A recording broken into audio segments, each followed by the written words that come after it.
Добро вечер, добро дојдовте во ново издание на Кавга со Иван, 6 октомври, уште неколку дена до првиот круг на локалните избори во Македонија и токму затоа вечерок имам еден интересен за мене, можете интересен гостин, кој што јас го нареков во најавата како Two Faces, оној ликот од серијалот, филмскиот серијал со Бетмен, но пред да го видите него, сакам уште еднашка, поради тоа што се наближуваат изборите, да му се обратам на мојот Кант, на мојот Имануел Кант, страшен филозоф, на мојот Гилгамеш, правен колос во Македонија, човекот кој што е познат меѓу луѓето како Димче, а во правниот промет е познат како Димитар Апасиев. Значи, Димитар, ти пратив неколку покани за било која емисија, само вистина, само интервју, утринска, вечерна, полноќна, каква сакаш. Те молам, дојди, сака јавноста на Канал 5 да ги слушне твоите ставови. Бата ли тоа што ги пушташ загарите, мислам загари, тоа е комплимент за нив, оние кои што ме плукат и мене, моите колеги на Facebook. Ништо од тоа нема да ти земеме за зло. Дојди овдека да направиме муабет, а уште повеќе дојди кај мене. А она што е најстрашно, почнувам, Димче, да верувам дека ни лото не играш, отпусти страф, не дај Боже, да ти се падне седмица, да мораш после да дојдеш во Канал 5 и јас случајно да дојдам. Почни да играш лото, почни да доаѓаш во Канал 5 и мислам дека сите демони и твои наши ќе излезат на површина. Значи те чекам овде, а она што ти најавив, што си ми кажал за Амар Мециновиќ, тоа на крај малце поднели да помине време сите заедно да видиме што ќе биде понатаму. Вечерва со мене Ненад Марковиќ, професор на правниот факултет, за мене, можам слободно да кажем, правен филозоф, теоретичар, политиколог, како сакате повеќе. Добро вечер, Ненад. Добро вечер. Веднаш да ми кажам дека се знаеме ајте многу години и мислам дека ќе се договориме дека ќе одиме со ти без персирање. Строго ти. Строго на ти. Така да те молам, ослободи си се, како да си во авион, во бизнес класа, знаеш дека онака е се поубаво и да си почнеме еден муабет и да почнеме.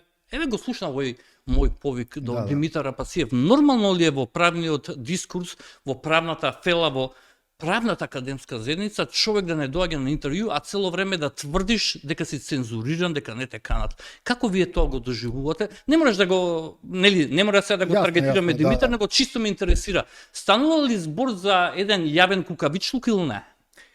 Не знам точно зашто станува збор, меѓутоа мислам дека било кој политичар кој пледира да стане втора политичка сила во државата. Аби пета нека е. И пета нека е, да. Не мора да пледира, тој е веќе во политичкиот свет. Има одговорност да одговара и на непријатни прашања и да доаѓа на интервју на кој може да нема да многу пријатни. Ако е сигурен во своето знаење, ако не е сигурен, е најсигурен.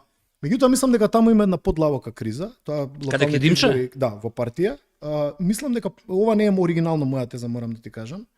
А веќе разбивте вие во Ја гледам дека други луѓе ја кажуваат, дека таму веќе има криза на лидерство затоа што левица под Димитар Апасиев дојде до еден праг над кој не може да оди.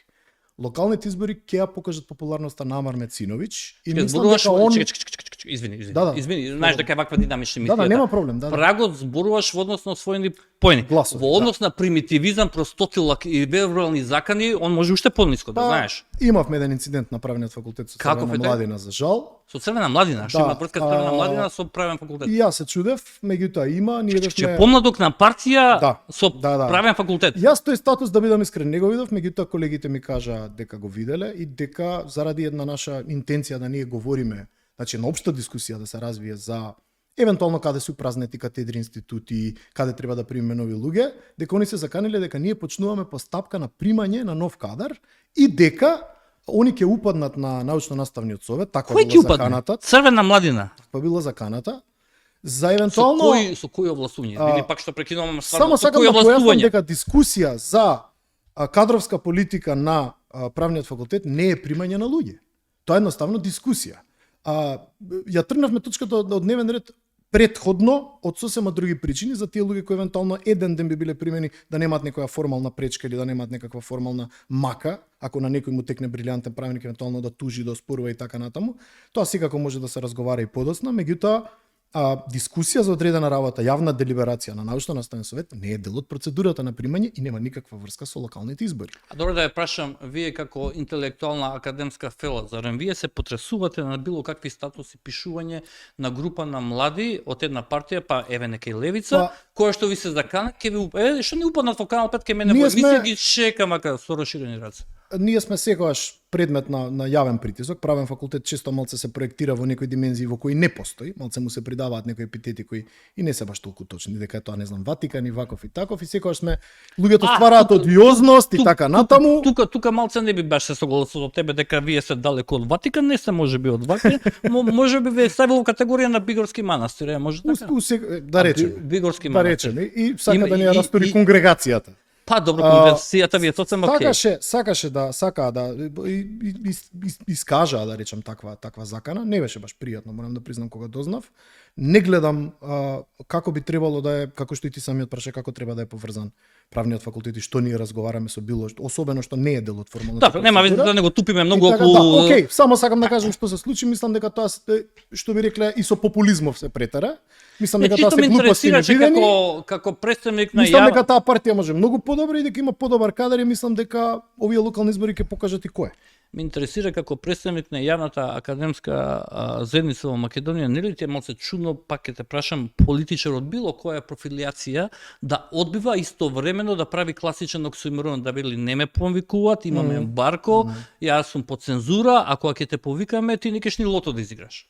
Ливче. Да, јас мислам дека би требало да дојде и би требало да го издржи јавно. Може ли вака сега јавно ти да го повикаш да дојде кај мене? Добре, нека дојде, апсолутно. Мислиш дека нема ништо? Ако јас собрав храброст, еве, зошто да не собери тој? Ако собрале уште 100 други луѓе кои ти гостувале, не гледам зошто не би било. Не гледам зошто би било проблем. Ама зошто им треба храброст? Само треба да дојдат и да си го кажат тоа најизусно го знаат до тој момент. Јас го разбирам концептот. Сите имаме гревови, имаме можеби контрадикторни изјави, имаме можеби нешто што на јавноста во моментот личело.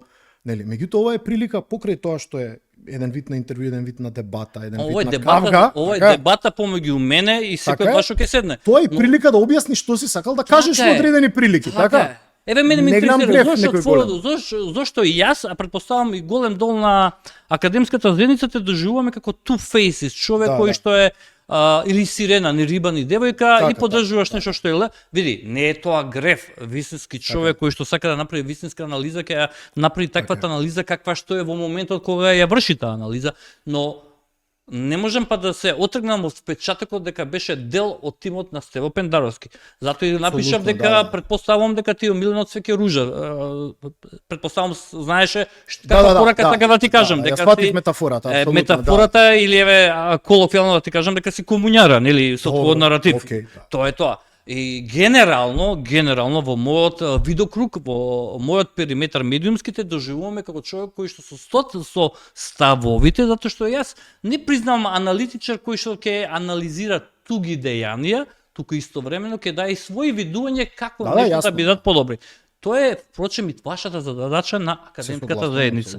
Сега, твоите гледања на работите мене многу ми личат дека се многу блиску до она што е кај нас левица како идеологија, не како партија, како СДСМ, но тоа можеби можеше да се зборува некаде дека 2018 и 2019 како почнати веќе малку да критикуваш во некој раце и зашто би сакал да збориме. Но има неколку работи кои што јас се гледав изминатиот период, кој што мене малце ми се чудни, но би почнал со курикулумот твој, односно со она што го работиш, што го предаваш, иако тоа се гледам грото се изборни предмети, така? Или не се сите? Не, 2 се изборни или 3, другите 4-5 се задолжителни. Интересно ми е моментот на предметот политичка митологија. Тој изборен предмет или не? Сега веќе не е изборен за жал. Беше во претходниот наставен план. Затоа што претпоставам си предала за Македонија и си сватил дека тоа не може таму да биде. Кажи ми, Македонија предаваш ли како вистинска политичка митологија? Во смисла веќе ти кажам каква. Еве ние живееме наводно во унитарна држава што не постои ниту еден од трите клучни атрибути кои што ја прави унитарноста, дека се унитарно. Еве да тргнеме од јазикот. Ние живееме во билингвистичка држава, да не се лажеме. И тоа секој ден не многу знаеме. Не зборуваме мултилингвистичка држава. Ние живееме во билингвистичка каде што втората по бројност етничка заедница бара исклучиво и постојано да го има тоа. Ние живееме во еден систем каде што немаме територијални огради и ѕидови, она што ти го велиш. Но имаме уште нешто пострашно мене ако ме прашаш, нешто што јас го нарекувам знаменување, каде што луѓето ставаат знаменца и означуваат територија. Можеби нема визибилна ограда, но етничко бележење на територија. Но имаме буквално тоа, геоетницизам, значи означување географски етнички делови.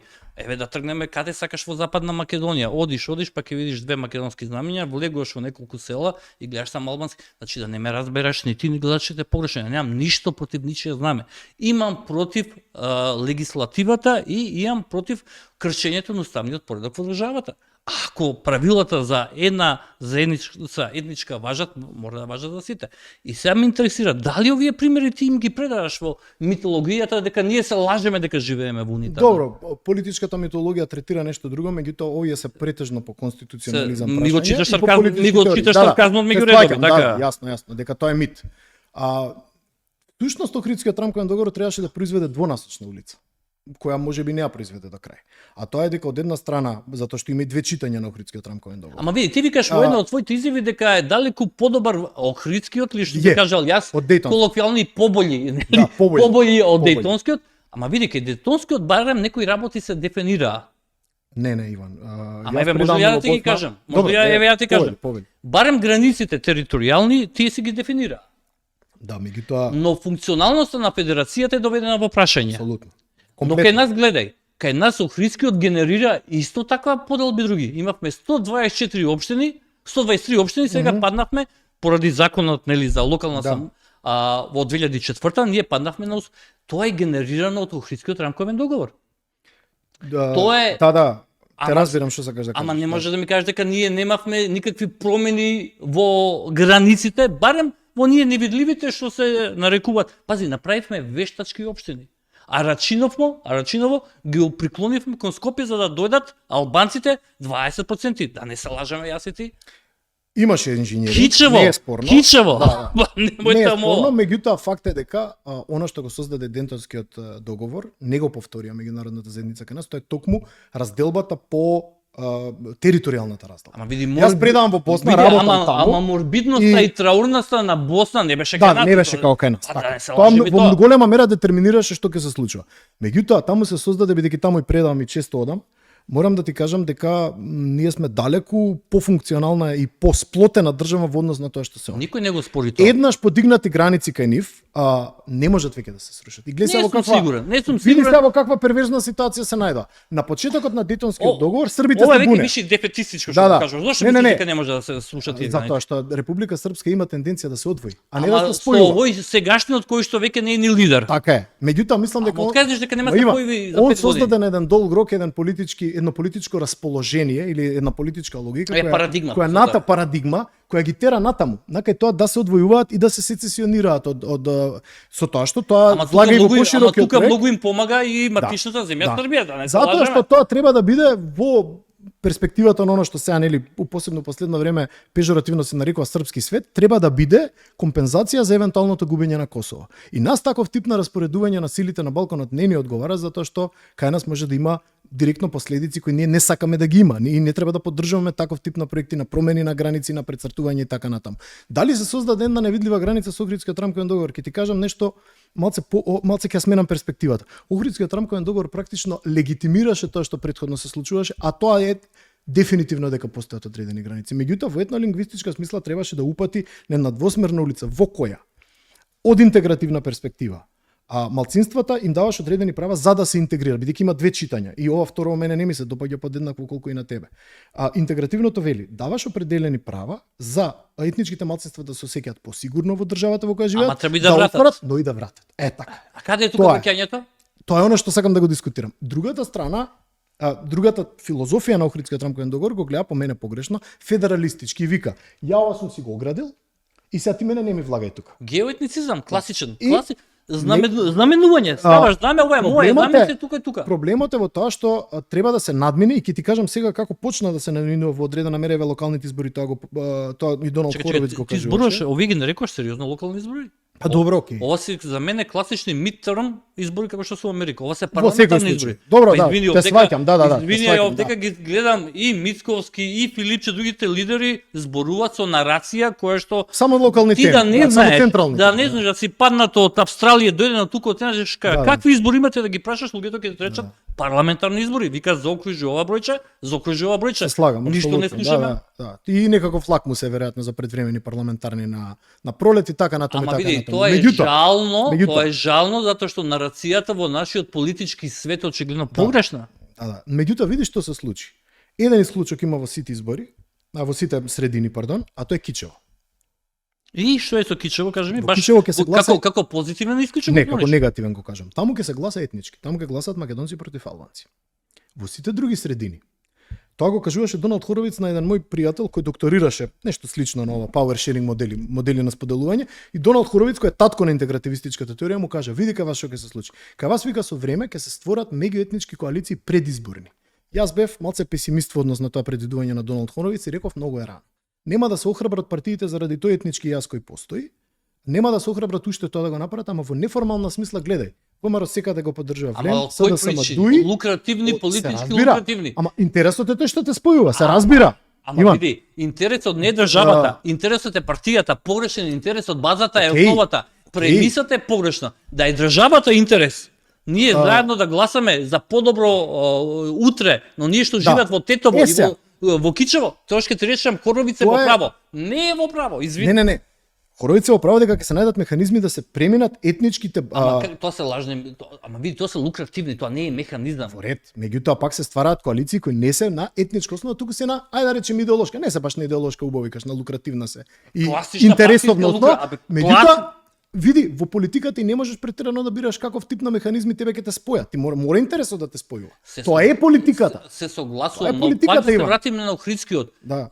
Мене да не бидам лоше сватен, Охридскиот беше една голема работа, колку и да не сакам да го ставам во категорија на мировни договори, тој е мировен договор, затоа што тој беше супреметот на завршување на еден сериозен конфликт кој што однесе сериозен број на жртви.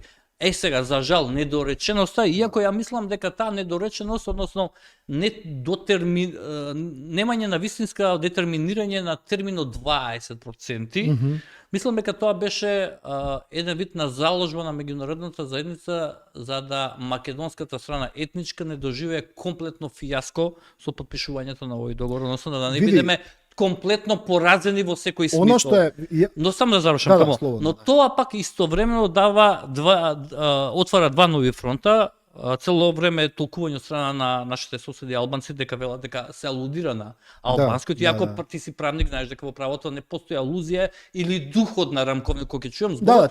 Духот, не постои дух во правото. Флотантни термини. Така е, баш се флотантни, а истовремено па ги става како втора, трета и четврта категорија другите етнички заедници кои што се сериозно либерални по тие прашање, но истовремено максимално лојални, особено турската етничка заедница.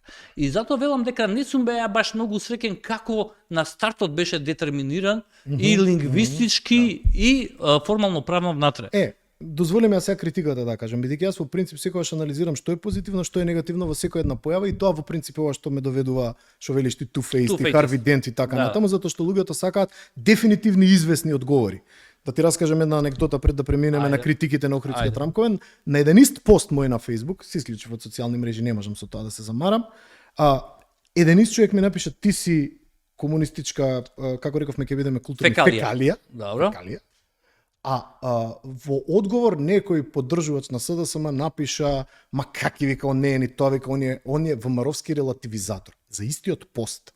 Значи луѓето сакаат да си дефинитивно на нивна страна, апсолутно поларизиран и да играш онака како што они свират. Ја не можам така, ја можам да секој феномен да го анализирам во политиката и во политичката наука низ призма на тоа што е добро, што е лошо. Што е лошо кај Охридскиот рамковен договор? Роди етнокорпоративизам. Се ова што го збориш е етнокорпоративизам, кој бараме начини да го надминеме. Не ни успева баш. Не, затоа што тој не ни успева баш. Корпоративизам создава сериозен клиентелизам ке луѓето поради корупцијата која што ја генерира. Лошата како би рекол, лошата комбинација на овие два фактора што ги избориш. На тоа етничко оградување што кажав, произлезано тој федералистички. Геоетницизам класичен. И класичниот клиентелизам што го имаме, создава на тоа да на некој начин дупло ги заробуваш етничките заедници во Македонија, ги заробуваш по етничка основа и ги заробуваш по политичка основа. Имаш дупли клиентелизам, со тоа што кај албанците верува полошо отколку кај македонците во таа смисла. Верувам. Полошо. Види, ја ќе ти кажам една друга анализа која што како медиуми следиме последните 7, 8, 10 години во јавната администрација, поради овој сериозен политички клиентелизам. Зборуваме затоа што станува збор за регрутација на кадри кои што утре ти ќе имаш бенефит, ќе гласаат за тебе, хипотетички, ќе ти донесат одредена структура. Клиентела ствараш, класична клиентела и клиентелизам. И сега тие поради тој клиентелизам вработуваш луѓе кои што немаат ни соодветни вештини, нити соодветно образование и одеднашка на пазарот ни се создава дупка на категорија на луѓе кои што може лесно да се најдат во нормални услови. Вработуваш луѓе кои што немаат високо образование, вработуваш луѓе што немаат елементарни вештини. И сега ја не разбирам зошто никој во државата не каже ајде да најдем некоја странска HR компанија да дојде по министерство да направи интервју, да видиме колку кој може да работи, кој може да работи на позицијата. Твоето образование, твоите вештини и твоето CV. Знаеш што ќе ни се случи? 80% луѓето ама така ќе дојдеме до позиција на пазарот да имаме работна сила која што употреблива, употреблива на вистинско место, а вака доаѓаат на работа, примаат плата, генерираат проблеми, не генерираат квалитет, проблеми генерираат и никој тоа нема никакво. Знаеш како, ова ме потсека како приказната за една изборна единица и отворени листи. Знаеш зашто? Затоа што во принцип она што не е во интерес на 3-4 најголеми партии во Македонија никогаш нема да се случи. Знаеш, и ова нема да се случи. Ако они створиле една клиентела преку која обезбедуваат некаква политичка поддршка, они таа политичка поддршка по ниедна цена нема да сакаат да ја изгубат. А кој треба да ја ангажира таа HR компанија или било каков механизам преку кој? Државата треба, а тоа се партиите, во крај на линија. Знаеш? Ама види, ако и влагаме се во една, како да речеме, една апорија влагаме, од која не може да излеземе. Они не сакаат тоа да се случи затоа што стварат клиентела, а треба да го направат. Затоа што живееме во свет на асертивна комуникација. Јас сум убав, ти си убав. Јас сум окей, ти си окей. И таа асертивност наша генерира неквалитет. Ние живееме со генерира неквалитет.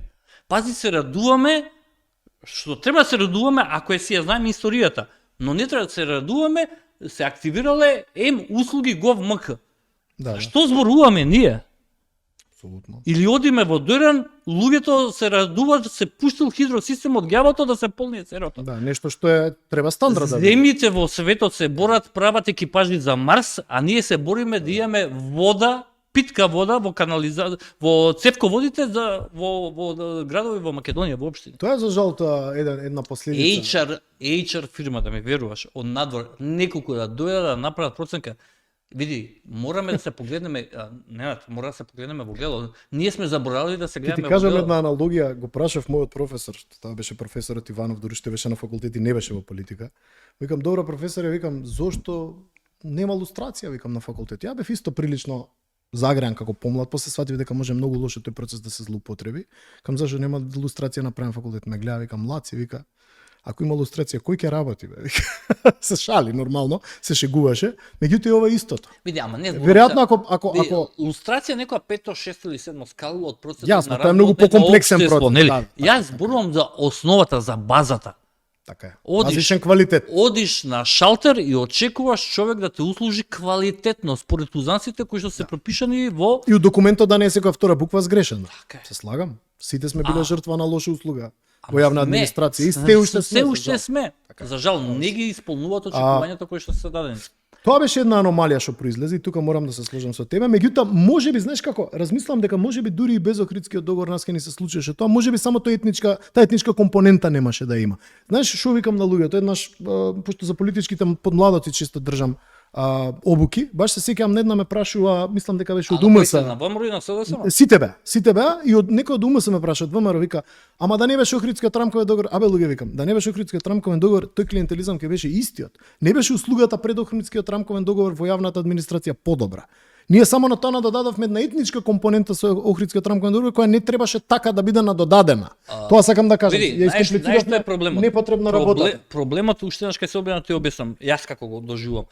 Проблемот поради недореченоста, особено во лингвистичкиот дел, поради недореченоста на правилото на употреба на јазикот, кој што генерира милион проблеми понатаму од државата, ние се сега сведоци дека барањата на албанската етничка заедница одат до недоглед. И мене не ми јасно зошто никој во оваа држава не се направи тоа, еднаш кога те слушав и тука се согласувам со тебе, нам не недостасува диалог.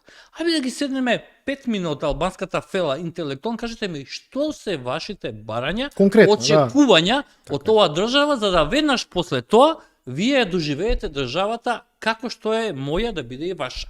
Да. Нормално не значи дека тоа априори и акламативно ќе биде усвоено, него чисто сакам да ги слушнаме, се надам дека Мерсел Билјадели за 2-3 недели ќе ми биде овдека и него ќе опрашам тоа. Што е она што вие би сакале да го видите, или пак, еве ќе имам и конкретно, што е она што вие го имате во Швајцарија, во Германија, во Италија, а го немате тука? И мислам дека тука ќе биде многу интересен одговор да видам. Затоа што знаеш како, ако збориме еве за лингвистички права, јас немам ја никаков ирационален страв дека ако се употребува албанскиот ќе се случи ова, ќе се случи она, иако ние од некои наши колеги од политички филозофи пред се политиколози, добивме еден помалку, ја не го сакам тој атрибут, конационална држава. Професорот Подунавац тоа стално го повторува, конационална држава. После Охридскиот, за мене е бинационална во класот. Тоа е суштина само еден еуфемизам да се каже бинационална, така, да, така. Конационална, во кој има еден power sharing модел. Меѓутоа се согласувам дека ние одбиваме да разговараме за тоа до каде тоа може да оди. Еве што мислам, ама види Иван, види што мислам у лингвистичка смисла. У лингвистичка смисла немам никаква одиозност према албанскиот јазик, било кој друг јазик. Воопшто, апсолутно. Не ми пречи. Мене ми е безврска тоа кога некој кога од странство ќе ме праша како вие со албанците, она како заедно живееме тука со векови како. Нели ти е страв да идеш во албанско мало, мислам глупост. Глупост живи. Глупост живи. Посебно Србија го има тој антагонизам со албанците кој ќе им кажам на мои роднини пријатели таму што имам, они така со недоверба тоа го доживеа, викам луѓе нема таков тип на проблеми, дали сте нормални. Овде се живее релативно нормално. Меѓутоа во лингвистичка смисла она што не може да се избегне и мислам дека албанската заедница го разбира дека мора да постои лингва франка една основна, тоа е македонскиот јазик.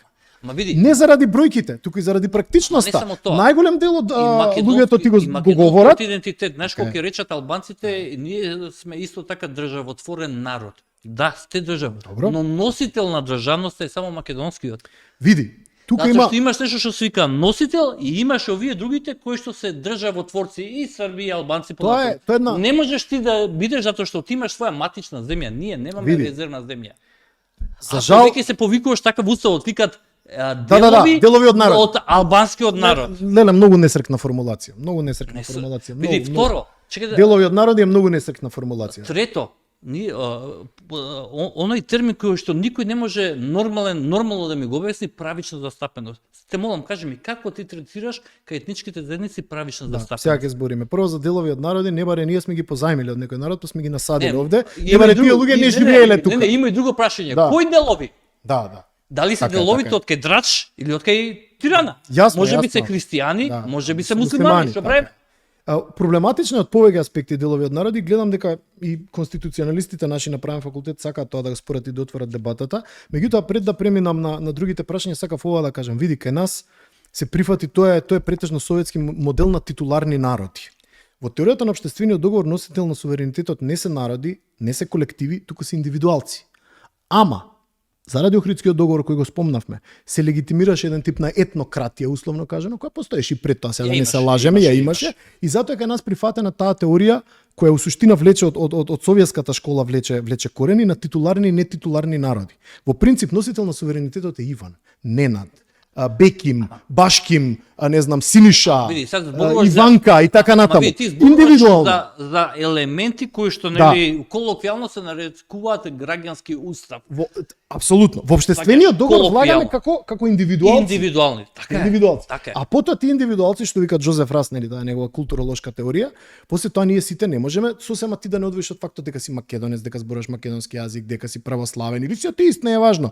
Дека имаш вакви обичаи, ваков фолклор, ваков идентитет, ваква историја си напишал и така натаму. И заради тоа е тешко не да се одвои. И потоа ние секундарно, од кога ќе постигнеме еден фундаментален договор, тоа го вика Џон Лок, го вика контракт, влагаме у втор договор во кој утаначуваме некои други проблеми.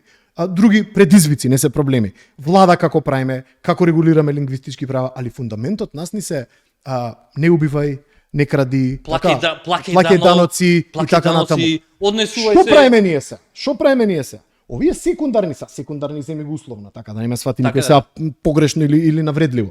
Овие секундарни работи, како што етничката припадност, политичка припадност, религиозна припадност, ги користиме како маска да ги повредиме правилата на првичниот договор кој сме се уште поважно. У кој сме се обврзале дека нема да крадеме, нема да лажеме и така натаму. Се користиме како маска да се ги замаскираме своите невештини, Да. неспособности и некоректности за аплицирање на работни места. Дали на група X, еве нема да имплицира македонци, албанци, Ајде, група би X. пречел Ајде. употреба на јазик на група Y.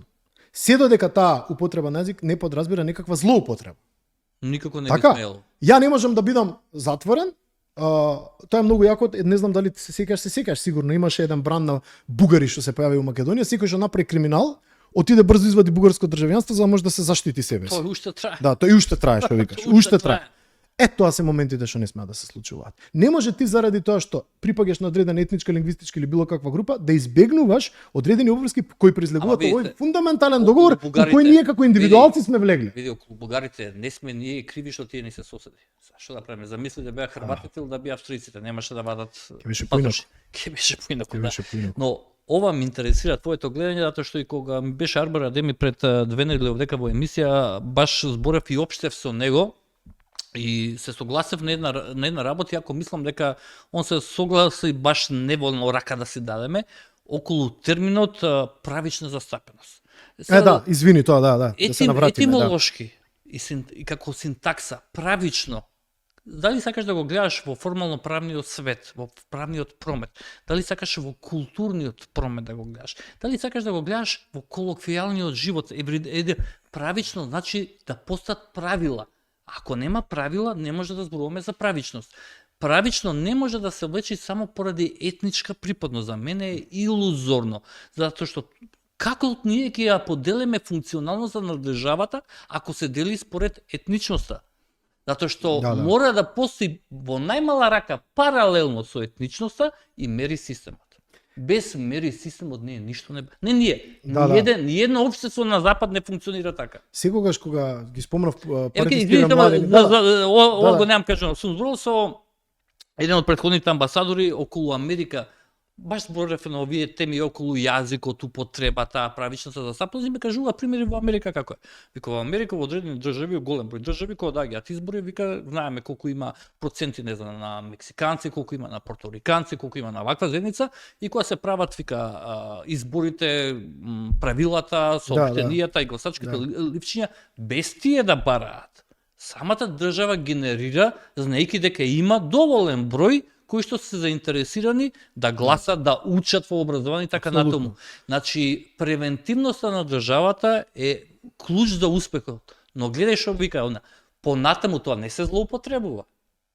Дека кај нас ние имаме максимално злоупотребување не само од албанците, имаме и од македонците. Пази, македонци се пријавуваат како албанци. Апсолутно, тоа е апсолутно. Мене ако ме прашаш, треба да донесеме закон кога еднаш ќе се генерираш и ќе се прокламираш како одреден припадник на етничка заедница, да ти важи барем во одреден период, не можеш ти. Во Италија мислам дека 5 години. Па еве тоа е некоја нормална бројка. Тоа се пријавуваат за јавна администрација и после 5 години ви имаш право да смениш. На она познато министерство на Артен Груби кај што беа 95% албанци, имаш албанци што се пријавувале како срби, како така. Па види, тоа беше тоа механичко примање и по мене ајде што. Ама тоа е според устав. Како ја доживувам. Ама тоа е според устав, вика правично. Ние секогаш меѓутоа зависно како се разбира. Балансерот имате ви други механизми, не мора балансерот да биде. Кога се укина балансерот, ја им реков на луѓето, нема причина за грижа, тоа не значи дека ниеден албанец нигде нема да биде вработен или србен или турчин или ром. Тоа е лудост. Проблемот на балансерот што беше многу механички, исклучително како да кажам, насочен едно национално, да не се лажеме, беше не беше толку насочен едно национално колку што даваше некои невозможни комбинации, не знам, треба да вработиш, некој го кажа овој пример се насмеав, балетан у македонска опера и балет со кој мора да биде бошњак. И сега ако не најдеш бошњак, што нема да вработиш? Така? Не, некој го кажуваше вработува. Значи вработува пекар кој што требаше да настапува балетска представа, а е бошњак. Тоа се случуваше. Тоа е апсолутно. Имаше и касап. Глупаво. Ама тоа не се случува, Ненад. Треба да знаеме една работа. Афирмативните акции и квотите, како принцип на политичко позитивна дискриминација. Секогаш се од времен карактер мерки. Дури кај левицата, десницата не ги сака. Јас сум најмногу ќе ти кажам што било најконтроверзно. Можеш ти на младиниве на политичкиве партии или на моите студенти да им дадеш 100 теми. Веруј дека квотите се една тема за која најмногу ќе се фатат за гуша. Апсолутно. Левицата сака афирмативна акција, сака квоти, мисли дека треба да се помага во ред. Тоа е во нивната и политичка идеологија. Десницата е алергична на таа дискусија. Каки не може тоа, не може така, барем. Што е нека дискусија на пола пат? Дискусија на пола пат е дека етничката припадност или било што треба да задоволиш по некаков клуч, може да биде само дополнително на она што можеш да го задоволиш како некој квалитет. Кај нас проблемот беше квалитетот на луѓето. Набута и 100 луѓе у некој министерство, у некоја агенција, везе нема, тој дошол со шумарски, знаеш како оној вицон со попот која се жалел дека од партија кој му пратиле, го знаеш вицот, така, ај да не навредиме нечија религиозна така. И тој му викаат, а ти шо вика, па ти не си ни христијанин, шо бараш, вика мене од македонски шуми ме пребација, така? Кога беше она еуфорија кај македонски шуми 100.000 буквално тоа, мислам тоа нема намера никого да навреди, просто една алегорија, односно метафора за тоа. Колку тој процес во еден момент потполно не ги даде резултатите кои требаше да ги даде. Не, алегорија, тоа е пакосна реалност. Да, тоа е за жал. За жал пакосна реалност. И сега што имаме? И сега имаме проблем, нели, да доедеш таа фамозна HR агенција и да рече кој може кој не може да работи. Мораме нешто да направиме. Затоа што разбирам што е болката на труд, каде што реално припаѓа една отредна категорија, за да не именувам некој да не се навреди, тие истите сега ни се раководни кадри во јавни администрации. Проблемот беше во квалитетот, а мислам дека малце, знаеш како еднаш на еден подкаст за јавна администрација имаше луѓе кои малце, ајде да речем по детали се разбираат, со мене беше професорот Гоцевски, мислам дека професорот Битраков, изборевме баш за ова, за квотите и за квалитетот. Проблемот е во тоа што понекогаш партиите намерно го прават. Знаеш како? Владењето на една политичка структура често е врзано за тоа да ти не ги ставиш правите луѓе на прави места. Стај ги правите луѓе на погрешни места за да знаат дека ти должат. А знаеш ли од каде доаѓа? За да знаат дека ти должат. должат. Тоа што оваа држава после Охридскиот рамковен договор не успеала да направи толкување кое што ќе биде верификувано и во законодавниот дом да каже што е правично застапано. И како ќе се применува. И како ќе се применува. Значи дефиниција што значи и како се применува. И тука ќе завршат и ќе застанат сите дилеми. Ја воопшто не сум за тоа да, например, заедница која била 25% биде 2% представена во одредени структури. Јасно е дека тука може би имало системска дискриминација. Ама многу е битно како ќе го лечиш тоа, како ќе го адресираш тоа. Таа иста бара при пријавување, тоа со Арбора да ми зборувавме, бара при пријавување, нели го укинато Уставниот суд категоријата етничка припадност при пријавување при конкурирање, поради го ама во право се сепак е тој интимен момент на секој човек. Како се може да замисли ја да се пријавувам и да се чувствувам како јапонец. И утре некој можеби ќе ми прави мокинг поради тоа што чека па ти немаш коси очи. Ама што ја се чувствувам како јапонец. Затоа изборевме многу често се води таа дебата како да се направи кога имаш етнички клучеви за одредени позиции, како да се направи изјаснувањето да биде валидно и да биде, а да не повреди индивидуално право. Мислам дека си во грешка. Ние немаме се уште добро дефинирани етнички клучеви, тоа е проблемот. Ние ги толкуваме самите. Правичната застапам себе ја и ти на два различни начини ги толкуваме, а да не те прашувам како ги толкува Влен, како Дуи, како турска заедница, српска заедница и така натаму. Ние мораме да донесеме кога веќе нешто е ставено во уставот, мораме да знаеме вистинската фраза. Како системски се работи, нормално. Што генерира тој збор? Таа фраза што генерира? Да не ти кажам и небулоза околу тоа, околу грешките во уставот. Ако ја читаш преамбулата, околу она што зборуваме дел од албанскиот, нели кога се наредуваат и викаат дел од албанскиот народ, па запирка турскиот народ, па српскиот. Испаѓа дека само албанците се малцинство, другите се сите народи. Затоа што после запирката не оди и дел од турскиот и така натаму, но тоа се нели некои грешки кои што тој што ги пишувал, сгрешил се надвор во некое блиско или далечно отварање на уставот. Сега кажи ми по тоа прашање, ќе го отвараме брзо уставот за бугарите или не? Ја искрено мислам дека нема, заради тоа што ја гледаш ли анкетата на Ири визави одговорите на македонците? Вчера беше, само кога ќе кажам македонците, тоа ми се лутат и албанците, иако мислам дека не се фер кога се лутат, кога ќе им кажам дека се и тие македонци, не тие велат, ние сме албанци од Македонија. Вие не ве прашам за етничко, се праќам како граѓани. Вие сте граѓани, кога ќе појдете во Швајцарија, што ви се обраќаат? Вие сте етнички албанци во Швајцарија ли? Значи зборуваме дека сте вие, така ви пише по државјанство, по граѓанство ви пише во личната карта националност или нешто налати Македонија. Ги мешаме тие работи, Значи тоа ама не ги мешаме, убаво си ги разбирате, ама не им одговара очигледно. И сега кога зборуваме на тие теме, ние мораме да сватиме до каде одиме со тоа прашање. Зборуваме сега за бугарите, така за менувањето на уставот. Затоа што гледај, лани било 55% кои што продолжило, се рипнало 1 до 2%, нема држи за збор. За што? Про ЕУ, аспирациите. 70 мислам дека беше. Не, вчера. 50 и нешто онака.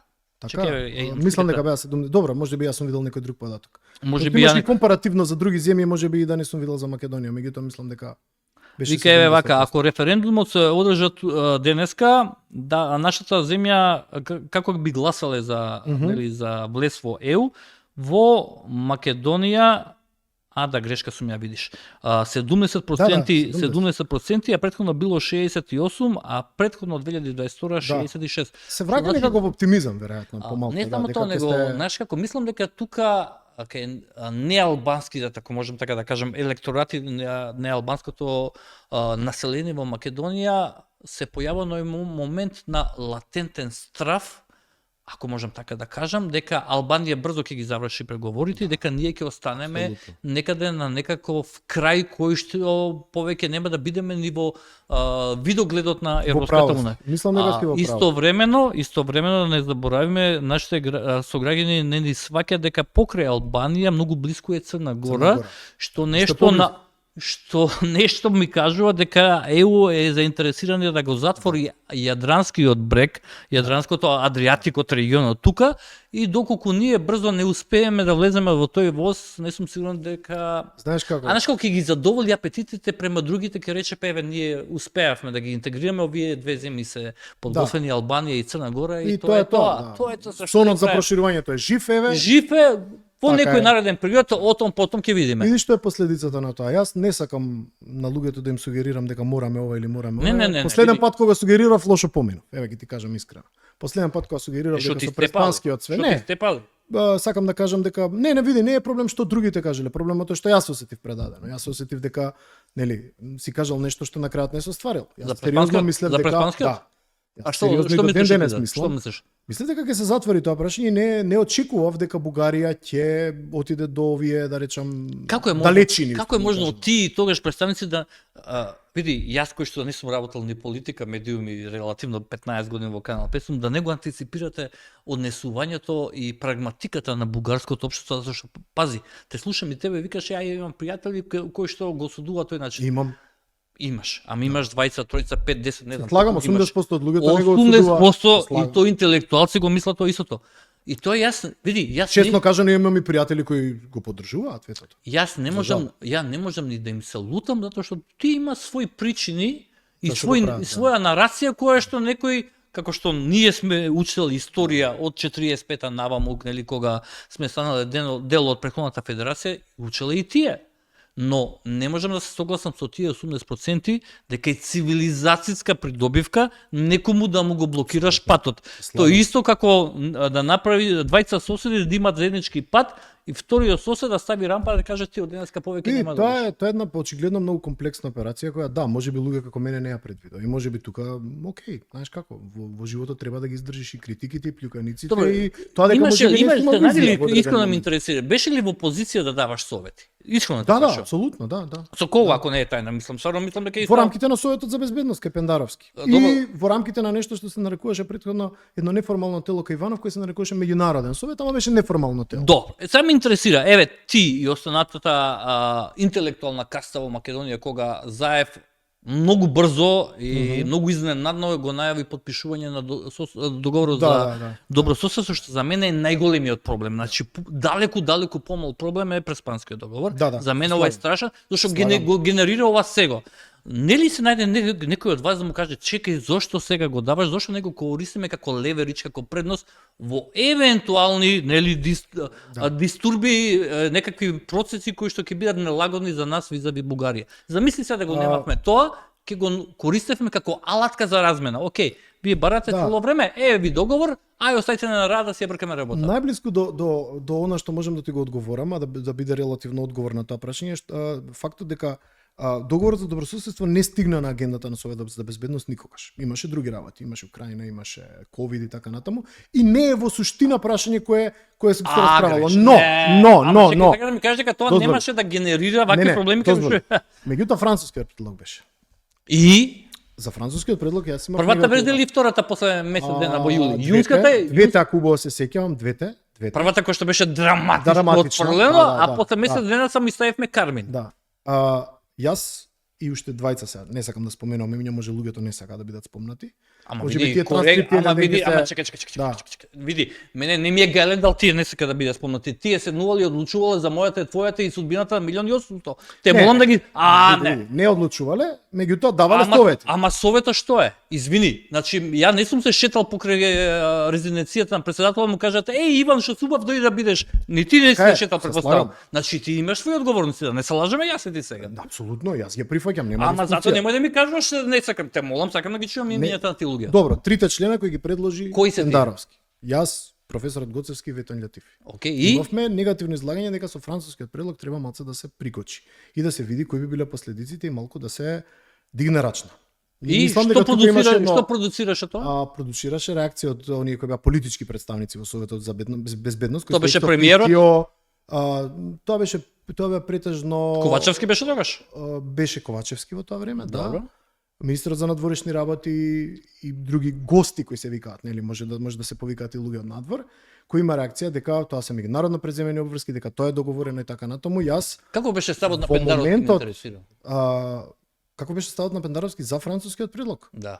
И како си добијаш сега време за да размислиш што да Не, ги кажеш, неверојатно. Не се сеќавам дека некогаш се по те детали волам. сме дискутирали. Не. Се. Во принцип таков каков што јавно го искажал, веројатно поддржуваше дека треба да Па го види, има заврши. некои работи што ги знам што јавно не ги искажала, а што ги направил, кои што биле позитивни и што би сакале еден ден да ги кажеме за некои други случувања. Имаше свои задршки, во тоа сум прилично сигурен. Мислам дека му беа јасни опасностите, меѓутоа веројатно сметаше дека треба да се затвори Види, знаеш побрзо зашто за те побрзо да прашувам? одиме Зашто со беше евроинтеграција. Зашто беше далеку поискусан или еве да кажам, Да, и повоздржан. да кажеме помалку неискусен политичар од Ковачевски, еве. Они повоздржан и секогаш поаналитичен во таа смисла. И имаше дефинитивно своји задршки во однос на францускиот предлог, дали- меѓутоа тоа беше една мртва трка помеѓу тоа дека нас времето не гази и мораме да побрзаме со францускиот предлог и А дека праша ли некој, чекај, зошто не бараме консензус политички во државата? Праша ли некој од вас тоа? ја искрено мислам дека до такво нешто не може да дое во ниедна констелација на односи Ма не те помеѓу прашам власт и дали може да опозиција. дојдеме. Види се, во еден одреден период од 4 август 2019, не знам точно кога ти завршил мандатот, си бил дел од Советот за безбедност. да. И сега види, не знам дали е тоа волонтерски, дали е тоа пробоно, пробоно е, да. не е ни важно во крајна линија. Пробоно. И мислам убаво што е пробоно во секој случај, но сепак не знам дали ја разбираш собствената апсолутно, тежина да. во тие моменти кои што јавноста можеби не знаела, 99% не знаела дека твоите совети на овие тројца, уште двајца што ми ги кажа, можеле да направат некаква квалитативна и квантитативна промена. Па види, тоа е нешто што јас морав да го кажам затоа што видов дека знаеш како јас оценив дека по Преспанскиот договор дека многу тешко ќе помине било каков тип на договор или било каков тип на документ во кој ќе има некакви идентитетски реперкусии. Во Преспанскиот договор во член 6 можеме да ги разговараме, апсолутно. Види, и член 7 е Какви сериозно добар ако знаеме практично и паметно да го играме. По мене. Дури во член 6 има една интересна таму формулација Има, која може да ни има, одговара и нас. Ама ни одговара Може- кога знаеме и Може да ни одговара Види, и нас. и целиот- Што е античко наследство, чие, какво е? види, делот каде што не се споменува орално, вокално, вербално како сакаш Да. користење, тоа не случајно напишано Да. писмено во документи. Во документи и Тоа е така намерно некој го напишал за да направи ограда од вербалноста од оралната. Така е.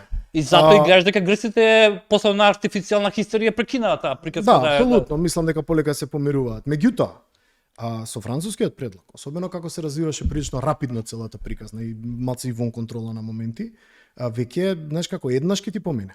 Да речеме дека луѓето ќе се ни помират. протоколите не беа на увид доставени до вас, особено вториот Јас протокол. немав документи. Не, јас немав Страшно. документи, јас читав. Вториот што се случува, пратев. протокол е толку ужасен да мене ако ме прашаше полош од целиот договор со за добро со Бугарија. Мислам дека тоа беше една дискусија која не беше пријатна и која беше прилично напната. Јас реков дипломатски пробав тоа да го формулирам дека треба да се успори со тоа, да се размисли убаво и да се види кои би биле евентуалните последици. Не спомнав, ако сакаш баш да бидам потполно искрен, за политички консензус, затоа што знаеш како е кај нас, Иван. Во принцип кај нас што год да предложи опозицијата, власта ќе го одби. Еве и ова со рамката на СДСМ ти го докажува тоа. Кај нас е тоа никоја, како да речем, дефолтен рефлекс некаков е тоа. А што е рамката на СДСМ? Ти гледаш некаква промена? Не, во ред, тоа е тоа, не е. Рамката на СДСМ, мене ако ме прашаше, фудбалска топка ставена на 11 метри за ВМРО да помене. Да, добро, во ред, те сваќам метафората, меѓутоа сакам да ти кажам кај нас било што да предложи опозицијата, мислам дека власта ќе одбие и обратно. Така да ја не инсистирав за тоа чисто затоа што немам илузија дека такво нешто ќе се случи. Кога ние ќе утврдиме национални позиции, а не дека не би сакал. Знаеш зошто не дека не би сакал, Иван. Знаеш зашто те прашам? Се обидувам во оваа држава да најдам и во политичкиот систем, и во академската сфера луѓе кои што на ваков или наков начин ќе бидат вистински вокс попули на овој народ. Затоа што ние немаме други луѓе кои што би требало да го репрезентатираат нашиот глас. И знаеш како, и затоа те прашам дали си свесен за тежината во тој момент кој што навистина била на твоите плеки, затоа што си можел во крајна линија да излезеш и јавно да кажеш. Јас стално сите ги прашувам, добро, зошто си молчал тогаш? Да, јасно. Си бил про боно, не си имал никакви облигации визави председателот, не знам дали си имале нели некакво писмо или документ за не сме имале материјали за таа точка. За таква точка се немале, така? Од прилика знаевме што се случува и потоа дискутиравме. Али ќе беше добро некој од вас да излезе јавно да каже луѓе, чекете. Знаеш како, една работа е кога го гледате премиерот Ковачевски кој што беше еуфоричен, карикатурално еуфоричен прво во јуни и као вау, драма, после тоа месец дена вау, топ бе, што е необјаснливо, мислам објаснливо е, само ако сака човек да разбере зошто и како, а колку ќе беше добро во тој период да се појавеше некој од кабинетот, па макар и овој вашиот неформален дел, кој што формално нели не е дел на самиот кабинет, и да го raise the voice, да speak up и да каже, чекайте бе луѓе, ова не е добро. Премногу беше еуфорија во тој момент, ковидот уште траеше, уште имавме економски проблеми, Русија со Украина, значи многу работи и на глобално, на светско ниво мава, и мислам дека една од причините зошто така бегло, да не речам, помина целата приказка во Македонија. Единствени кој што во тој момент го дигна гласот за волја на вистината беше Бомбаров да помине. Кој што и јасно, гласно и прецизно го детерминира тоа што правите денеска, дека вака ова не може да помине. И јас се чудам зошто и тие и заедно и со председателот не сте барале политички консензус за оваа работа.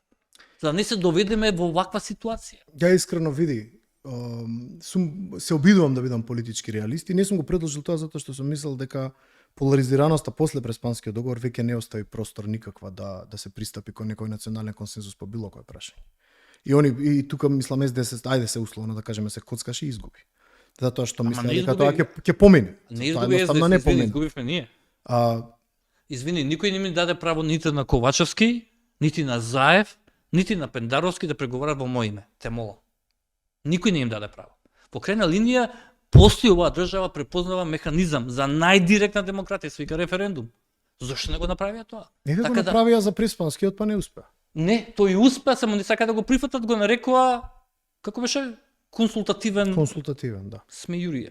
Па зошто организираш? Зошто фрлаш пари за консултација? Еве, Грција не организираш. Па нормална земја не организирала и тоа е тоа. Тоа сакам да ти кажам. Така да ја воопшто нема верба. Јас за да мислам дека дадам некој совет, видиш, за да дам некој совет, ја треба да имам верба дека тоа може да се случи. Ја искрено мислев дека до национален консензус не може да дојде. Нема да дојде ни денеска еве за било што. Ама зошто да немаш ти верба? Зашто се ставаш во позиција? Политичката прагма и политичката практика ме научила дека тоа едноставно не се случува. Кај нас било што да каже едната страна, другата страна мора да контрира, дури да ја кажуваат истата работа. Едноставно така антагонистички поставен политичкиот дискурс во кој нема. И еве, отворено ќе кажам, никогаш не сум заговарал, ниту сум кажал на Советот за безбедност дека треба да се бара некаков политички консензус, затоа што мислев дека доистиот нема да дојде. Катастрофална грешка. Катастрофална грешка, тоа што сте седеле таму. Катастрофално. Ворет, го прифаќам тоа, нема проблем. Јас и денеска исто би постапил. Затоа што зошто би постапил што гледаш дека консензус треба? Консензус треба, ама еве има прилика. Ама ти велиш, види, приликата и сега постои. И не се случува. Ама не се случува затоа што сме ставени во таква позиција да навистина тешко ќе се случи. Види, имаш луѓе кои што на оваа анкета ти викаат 80% не сакаме. Да. А не се случува во ситуација, да се навратиме на оно што оригинално го кажа, во ситуација каде што постои страв дека влага една држава од која можеме нови уцени да добиеме. Така? И сега сме утрка со времето. Јас го кажав минатиот пат. Албанија ко влезе, ова што не го прави Бугарија ќе не биде лолипоп, лижавче. Ќе видиш после што ќе прави Албанија. Србија исто. Нема да мислиш дека Србија нема да го прави. Се согласувам. Значи, за жал, ние сме земја која што Нас историјата ништо не научи. научила, Да. требала да не научи, Требала да не научи. Ама не научил. дека сме биле класичен леп каде што секој сакал да земе парче од Иван, тоа. најголемата грешка според мене. Мизерија. Најлошата теза што се вадеше посебно време на Груевски. Па и сега гледам дека се рециклира, не би требало. Времето работи за нас. Не. Ја не се слагам. Исто јас. Еве праша ги луѓето кои што биле Времето не работи Мет за нас. Нимиц, кога Да. преговарал сите Да. години, честните луѓе што биле во тој тим македонскиот ми го кажуваат. Секој состанок ни велеше, времето не работи за вас. Апсолутно. И верувам дека и со Бугарија времето. Јас само сум тажен зошто во земјата нема луѓе кои што ќе најдат креативно решение, а нас не треба. Ние сме паметни луѓе. Да. Можеме да најдеме креативно решение како и нашата суета нема да биде погодена, Да. но истовремено ќе ги исполниме врските кои што некој Види. друг во наше име неволно ги сдела. Тие креативни решенија се сведоа на две работи кај нас. Не има многу работи. Да. Не можеш како можеш да ги кажеш? Зборувам за уставните измени зборувам. Се сведоа на тоа дека тие треба да бидат под еден или може да бидат реверзибилни и по два нивното важење да биде по нашето влагање А во зошто да не се Европската унија. реверзибилни, може некој да ми го објасни? Не Правото, гледам. а што е проблемот? Не тука? гледам тоа ќе ти го Еве, одговорат дел- подобро од мене конституционалистите, Значи, веројатно постои механизам Ама преку еве, кој тоа може еве да се направи. дел Да. од министрите во владата, да не именувам сега јас, пошто е многу тазем и велат, абе не може да ги ставиме бугарите, после тоа ги извадим. Јас знаеш што ги прашувам? Па еве сега да се јави некоја нова влада во Грција, илузорно не можам да верувам да каже еве ние се согласуваме домицилно вие да се викате Македонија. Ние нема да го отвориме уставот да го вратиме името. Те молам. Да, окей. Постат, затоа што и самиот ти знаеш кога се менува нешто во уставот, постои така наречениот закон за устав, оној вториот вториот шекој, шекој, да. каде што можеме да ставиме што сакаме во наводници, што Апсолутно. сакаме, каде што може да Ја верувам детерминираме дека што ќе се постои случи. правна техника тоа да се направи. Прашањето е дали Бугарија тоа ќе го прифати. Они Има пак еден ќе таму еден уцелуваат и друг пак ќе момент кој викаат што е- дека тоа не е доволно и така натаму и така тоа не натаму. може, затоа што е многу интересно детерминирано во преговарачката, односно во заклучоците од Советот Да, на Евро, на на ЕУ, да. дека вели како да биде ставено, значи не вели која формула ќе се искористи за ставање. Или ако бараме гаранции, ние да дефинираме какви гаранции бараме. Не можеме, не Јас сум знаеш сигурен. зашто сум скептичен. Ја не сум адхок против идејата. Меѓутоа, ајде евака се историски гледано. Што не учи, што велиш историјата. 95-та се сеќаш на времената спогодба, Се така? Знаеш дека таму имаше гаранции за нас. Имаше. Ајде да речеме можеби имплицитни, можеби не толку експлицитни. Пази, и уште И така натаму. поинтересно, таа беше префрлена со преговарачот, беше Да. Обединените нации. Ние овдека имаме билатерален спор. Каролос Папулјас и покојниот Стево Црвенковски ја подпиша, баш ја читав вчера, ја разгледав за потребите на емисијата и видов дека таму има доста, ја би рекол, имплицитни, ама и експлицитни гаранции дека они нема да блокираат и у суштина според таа рамка ништо нас не спречувало и во ЕУ и во НАТО да влеземе под ФИРОМ. Со двојна со референцата, па после да видиме што ќе правиме со името. Имплицитно гледано, тоа е духот на документот. Духот, што викаш, флотантен термин. Ама тоа е текстот. Заклучоците од тој документ се тие. И покрај таа гаранција што се случи на крај? Пак во НАТО си дозволи Грција да ни стави вето. Така да ја малце сум истовремено го правдувам во ред, нека се бараат гаранции, ајде да дефинираме какви. Види, тоа е но следниот чекор. мора да И бидеме второ, искрени, види, мора да бидеме Мора да искрени. кажеме дека тие гаранции никогаш не може да бидат доволно силни за да бидеме ние задоволни Се дека согласувам. Затоа треба тоа е тоа. Сега идемо дале. Затоа треба ние да си најдеме наши домицилни креативни решенија кои што нашата суета ќе ни ја смират прво, па после да видиме ЕУ како Па ќе не само реагира. стоите и стравовите кои реално постојат, Кога бидејќи речам ја суета, алудирам на комплетниот пакет, тоа се Ја стравови, не мислам, предиктивноста, предвидливоста. бидејќи јас како и повеќето од луѓето се согласувам дека не е проблемот во самите уставни измени и ставањето на бугарското малцинство во на преамбулата и не знам уште 2-3 дела од уставот и така натаму. Проблемот е што следи после тоа. Види, прво ќе ти кажам работа. За жал И ние ќе после мора тоа. ние ќе мораме ако остане ваквата нарација во преамбулата, зашто преамбулата е една во некоја рака митски, ако не е митска убава нарација за постанокот на државата, на државноста. Ако ги ставиме бугарите како што бара сега ќе испадне дека сме имале братоубиствена војна во Втората светска војна, што не е точно. Да, не е точно апсолутно. Ама па види ако го прашаш Зоран Заев, ќе видиш дека тие не биле окупатори, тие биле администратори, за напознато интервју за Прилично е јасна позицијата тука. сега значи ние ќе мораме Тој е негов став. Во крај на линија. Ја како го кажеш тоа? Тоа е негов став. Добро, не е мој. Ама од позиција на премиер, од позиција на човек од максималната политичка мок во моментот. Како тоа негов став? И за тоа се плаќа политичка цена. Така. Ама мене ми е гале за неговата политичка Добро. цена. Ја зборувам за мојата сакам да цена, кажам. која што тој ми остави. Значи он си го купи лебот, он си го купи јогуртот, си го однесе дома, а ја го платив. Не, те разбирам што сакаш да кажеш, меѓутоа еве ја не се слагам не е со така, тоа. не е така, Ја не се верувај ми. согласувам со референцата администратори. Ама Не од крајот од кој потекнуваат моите. Ние мораме да размислуваме прво за преамбулата на рацијата, да ја одвоиме од етничките групи, односно од деловите на народите, како што е сега, да си биде убава нарација, за да немаат корелација со случувањата историски, нели, да не дојдеме дека и бугарите биле дел од Илинденското востание во Македонија, како што тие сакаат, нели, да го представат во крајна Тие линија. сметаат дека тоа е бугарско по природа, уште полошо. Ама види се, они мислат дека и Никола Тесла е бил бугарин, како да ти кажам, тоа е тоа, да ти покажем едно чудо книги бугарски, знам. ќе видиш дека и Александар Велики, вистинското име му било Борис. Ама тоа, види, ама зборуваме за академици бугарски. Тоа е таа некоја ретроактивно поетничување на која глупост тешка. Не, тоа има во медицината други изрази, но не сакам се не се од областта на политичката анализа. Така да значи не гледаш некакво поместување по прашањата на Бугарија. Не гледам затоа што мислам дека ВМРО си стави многу голем товар по тоа прашање, затоа што фундаменталните две премиси на кои дојдоа на власт е дека Дуи има премногу власт и треба Дуи да се изолира. И втората премиса беше да не за бугарите во устав.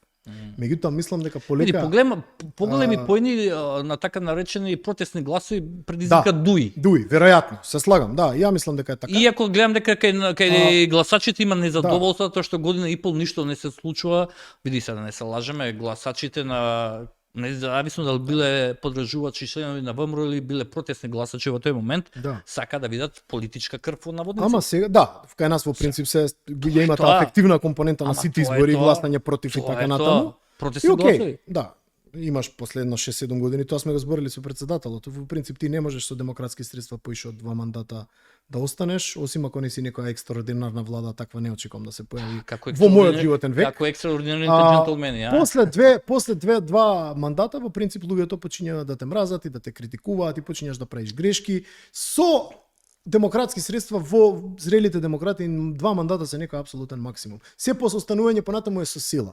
Ама да го оставиме се тоа на страна. Дискутираме околу евентуалната промена на уставот. Меѓутоа гледам дека ферментира полека и кај ВМРО ферментира две работи. Првата работа е дека ако Албанија влезе пред нас, имаме проблем. Имаме потенцијално нов проблем. Ке ни се повтори ова што ни се повтори на релација Грција, Бугарија и така натаму. Како сега да се излезат од ситуацијата без при тоа да си нанесат политичка штета, бидејќи партиите ќе се сложиш прво размислуваат за својот рейтинг, па после за све друго. Партиски лукративни. И тоа го разбирам. Тоа е така. Тоа политичката наука и политичката практика. Така е докажано. Секогаш било така и секогаш ќе биде така. Тоа е аксиома. И втората работа што ти генерално немаш со што да ја замениш таа приказна. Знаеш, пробаа на почетокот со Трамп видео дека Трамп нема да се интересира за малите земји, дека он нема некоја релација со Европа, дека тие односи се многу влошени, дека он нема начин како ќе ни помогне со евроинтеграција. Види, има луѓе што викаат Трамп ќе ни помогне со евроинтеграција. Има една добра работа која што ВМРО допомне остави една порта за излез или така наречен way out. Мене ако ме прашаш, како јас го исчитувам тоа од нивните претходни настапи пред да се случат изборите, дека бараат, што би кажале колоквијално, глава за глава. Значи нешто што ќе го направи Бугарија што досега не го направила, значи исклучок, на пример имплементација на едно од пресудите од барем една. Ако сите тие се поврзани со Омо Илинден. Барем тоа, вклучување во тој комитет што јас првпат го слушнав од устата на Мицковски, дека во Бугарија имало аналогија некој комитет на етнички заедници каде што македонците не се вклучени таму и тоа претпоставувам дека.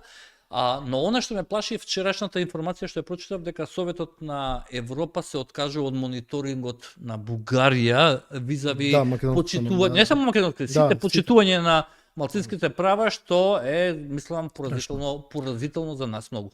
Се надам дека тоа нема да се случи, дури мене ме страфи од... Ама тие донесе одлука, нема што да... Знаеш како, јас, сега кој си изгорел, викаат на млеко и на јогурт дува, проблемот ми е мене да не се вепонизираат евентуално или да не се обиде Бугарија во спротивниот правец да оди.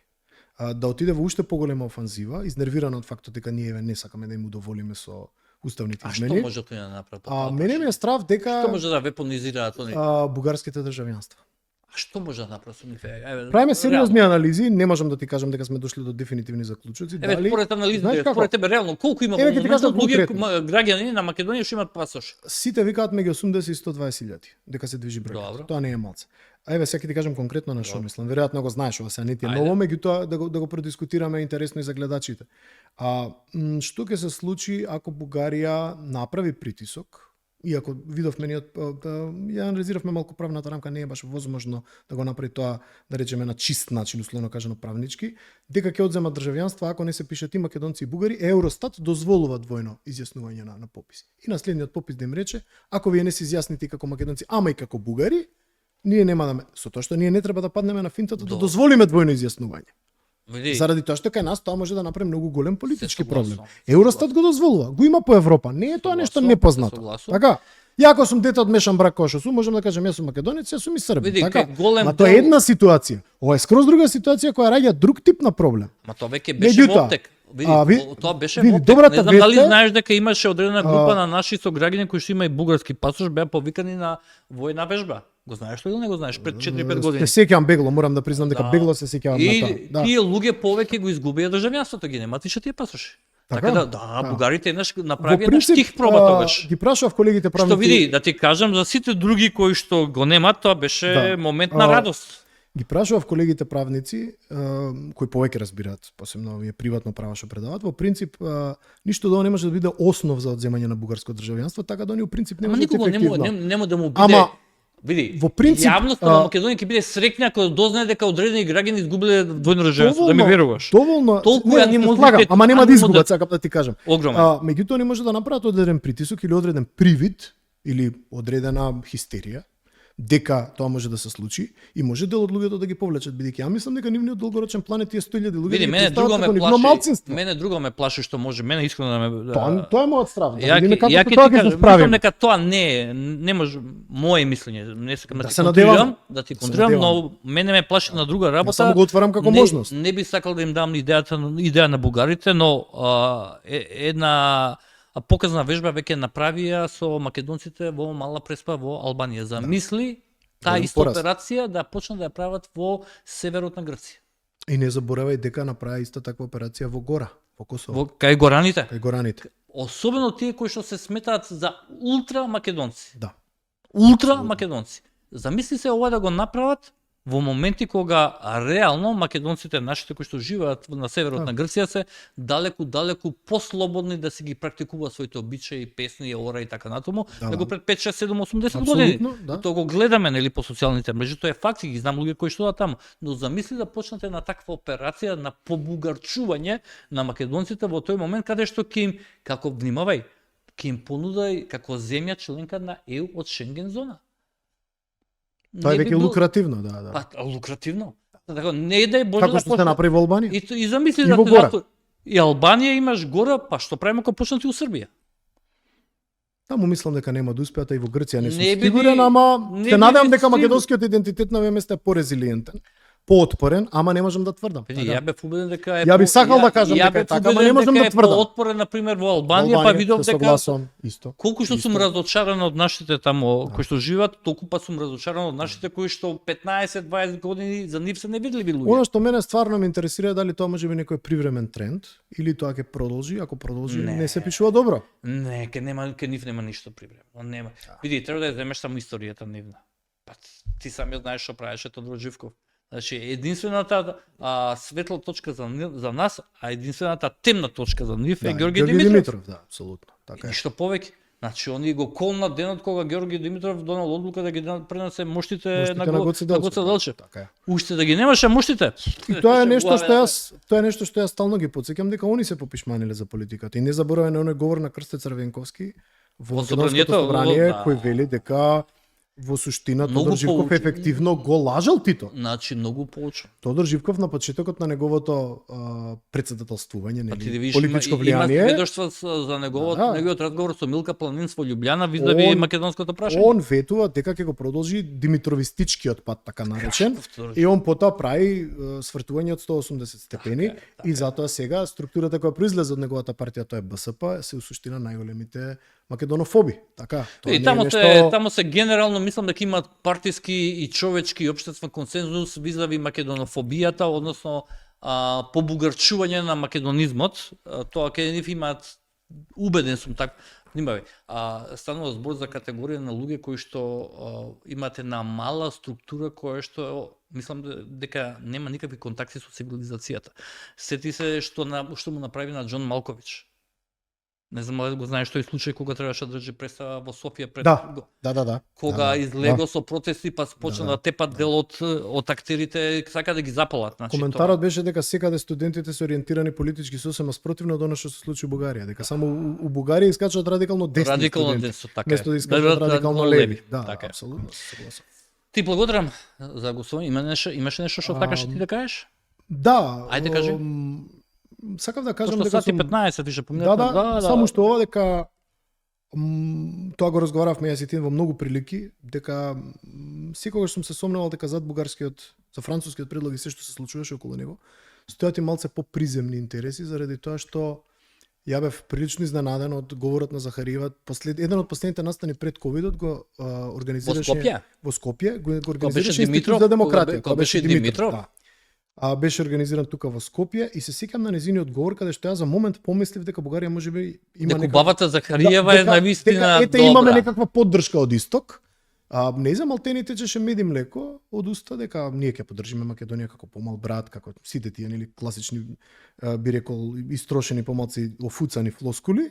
И ние сите бевме многу задоволни од настанот, за само после неколку месеци целата приказна да се сврти 180 степени. Види, жал ми е што не сте го антиципирале на единиот став, затоа што и во 2018 и во 2019 истата таа, нели после подпишувањето на така наречениот договор, изјавуваше да за Македонија, да за нашите соседи. И го промени мислење. И вака велеше, но не заборавајте, историјата и јазикот и идентитетот останува дел од Бугарија. Она што е контраверзното е што на крај се сведе можеби малци на личната суета на Бојко Борисов, а тоа е дека он не добил тоа што сакал во Македонија, а тоа се нели банка и медиум. Мене ми е жал што очигледно нашите политичари, не генерализирам дали е ВМРО, дали е СДС, изминативе 2 децени не ја гледа идејата на бугарската власт, независно кој да биде на управувачка позиција, што сака да направи со Македонија. Мислам, жално ми е тоа што не го гледала. Знаеш што, само една работа. Овој договор за добро соседство беше понудено времето на Љупче од Иван Костов, ако не се лажам, и никој немаше и никој немаше храброст да го потпише во ваква. Сега уште го надградија и го потпиша. Види, Бугарија можеше многу повеќе да постигне, со ова ќе завршам, да не ти одземам повеќе време. Бугарија можеше многу повеќе да постигне со мека стратегија, она што викаат winning hearts and minds, срците и душата, отколку со ветото. Мислам дека сите нивни напори да постигнат било што во Македонија пропадна во моментот, или ќе доживеат пораз во моментот кога они ставија вето. За жал зборуваме за соседи, сега веќе рамката сосема поинаква. Види, зборуваме за општество кое што за жал лично за мене мој убедување е далеку од цивилизацијските придобивки. Во 21 век некому да забраниш, да му кажеш дека ти си македонец, дека ти говориш ваков и ваков јазик и да спориш, не знам да го гледаш оној професор што беше кај мене Иван Динев, Иванов во емисија, каде му покажувам документи од 1920 од пописаниот материјал, опатството. Нивен. Значи на американците и вика, добро, а колку, пази го контрареторичкото прашање, добро, а колку се изјасниле македонци? И не е важно. Значи, американската администрација препознала доволен група на граѓани кои што рекле дека ние зборуваме македонски различни од бугарскиот. И тие тоа, и пази како играат сега, не знам дали го забележуваш. За себе велат дека се македонски бугари. Да. Односно придавката сака да стане именка. Да. Македонски бугари да бидат и македонски бугари. Страшно. Апропо двојното изјаснување, така. Ми беше мило пред да ти кажам и официјално чао, само да им кажам гледачите, им должам што ми кажал Димча Пасиев кога го представи Амар Мециновиќ, тоа го напиша во најавата, не знам дали го видя тоа. Еве да им се обратам на гледачите, значи ситуацијата беше ваква и ова е убаво да го слушне и Амар Мециновиќ. Некаде 2022 година добивам порака од Димитар Пасиев во која што ми праќа телефонот Амар Мециновиќ, ја му звонам, велам кој е ова момче? Ова е гениално, многу умно, паметно момче, од Чаир, наш нов порпарол, те молам, користете го повеќе во емисиите, тогаш беше многу активен Апасиев во Само вистина. Добро, значи мислиш дека вреди, само има најшена работа, многу ни е проевропски и прозападен тип. И сега велам, што значи тоа проевропски и Па има такви вредности, ги знаеш, проевропски и прозападни, и се верувајте ми, не сакам да продолжам понатаму, претпоставам дека Амар ќе си провериш сам со Димитар Апасиев што ми кажал, но знам дека она што ми го кажа јавно мене на телефон, гледаме дека станува збор за интелигентно момче, са тие проевропски, прозападни нели манири и капацитети на вистина не би сакал јавно да ги кажувам тука, но ти знаеш што ќе си направиш, каков муабет ќе си направиш со Димитар Апасиев.